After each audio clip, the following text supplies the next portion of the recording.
দর্শকবৃন্দ, ওপেন ফোরামের আজকে এই পর্বে আপনাদের সকলকে স্বাগত। আজকে আমরা দেশপ্রেম নিয়ে কিছুটা আলোচনা করব।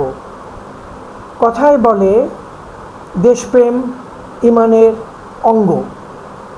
বাংলাদেশে জন্মগ্রহণ করার অর্থ এই নয় যে অটোমেটিক আমরা সবাই দেশপ্রেমিক।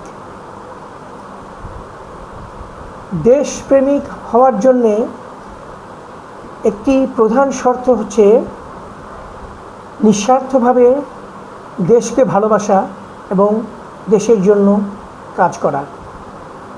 আমরা অনেকেই নিজেদের দেশপ্রেমিক বলে দাবি করে থাকি, কিন্তু সত্যিকার অর্থে আমরা কি বুকে হাত দিয়ে বলতে পারবো আমরা দেশপ্রেমিক?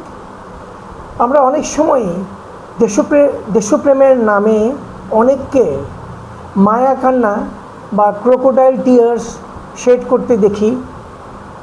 আজ এ পর্যন্তই। আগামী কোনো পর্বে আপনাদের সঙ্গে আবারও দেখা হবে এই বলে আজকের মতো এখানেই ইতি টানছি। সেই পর্যন্ত আপনারা সবাই ভালো থাকুন, সুস্থ থাকুন এবং ওপেন ফোরামের অনুষ্ঠান নিয়মিত দেখতে থাকুন।